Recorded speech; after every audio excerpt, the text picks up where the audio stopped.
What's a family tradition you always thought everyone did? Until someone asked, wait, what? Every December 31st, without fail, my family would have what we called the annual purging ceremony. Basically, we'd all gather in the living room around 10 p.m. My dad would bring out this ornate wooden box he carved himself when he was younger, and mom would hand out these special sheets of paper. Had to be this specific cream-colored cardstock from this one store, and these black gel pens that she'd buy in bulk. We'd spend about an hour writing down all the bad memories, negative emotions, grudges, or failures from the past year. Every little thing we wanted to leave behind. Fights with friends, bad grades, embarrassing moments, whatever. We wrote it all down, no matter how small or petty. The rule was you couldn't look at anyone else's paper, and you couldn't talk while writing. Just total silence except for the sound of pens scratching paper. Then once everyone was done, my dad would take all of our papers and fold them into these origami-style envelopes. Another skill he taught himself specifically for this. He'd seal each one with red wax and stamp them with our family initial. The papers would go in the box, and at exactly 11:30 p.m., we'd all put on black clothes and go out to the backyard. Dad would dig a small hole while mom would recite this speech she memorized about releasing the burdens of our past and how what's buried shall remain buried. Then Maria, my younger sister, and I would take turns throwing in a handful of dirt until the box was covered. Mom would mark the spot with a small stone from this collection she kept,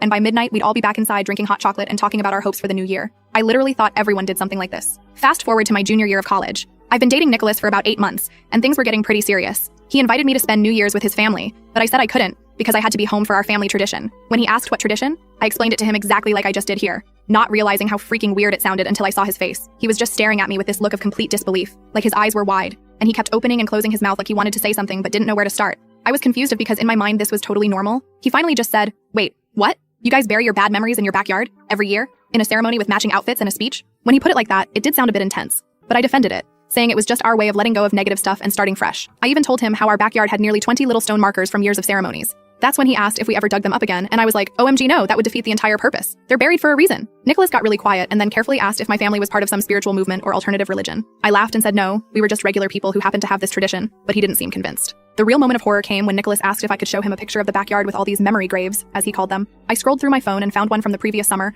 where you could clearly see like 19 small, unmarked stones arranged in a grid pattern near our fire pit. I'll never forget his reaction. He physically backed away from my phone and said, that's the most cult-like thing I've ever seen. Then he asked with this super concerned voice if we ever buried animals or if the boxes ever contained anything besides paper. I was mortified. I started frantically explaining that it was just paper, just memories, nothing weird. But the more desperately I tried to explain, the more concerned he looked. He kept asking these questions like, did we wear robes? No, just regular black clothes. Did we chant? No, just mom's speech. Was there blood involved? Absolutely not, WTF. It snowballed into this whole thing where he was genuinely worried my family was in some weird cult and I was in denial about it. He even suggested I talk to the campus counselor about my family's ritual practices. I was so embarrassed and upset that I just left his apartment. That night I called home and casually asked my mom about the purging ceremony and where it came from. There was this long pause before she said, oh honey, that's just something your father and I started when we were newlyweds. We thought it would be a meaningful family tradition. That's when it hit me that this weird burial ritual was just something my parents made up. Not some cultural practice passed down through generations. Not something other families did. Just my artistic dad and theatrical mom creating their own bizarre ceremony that they convinced 2 children was completely normal.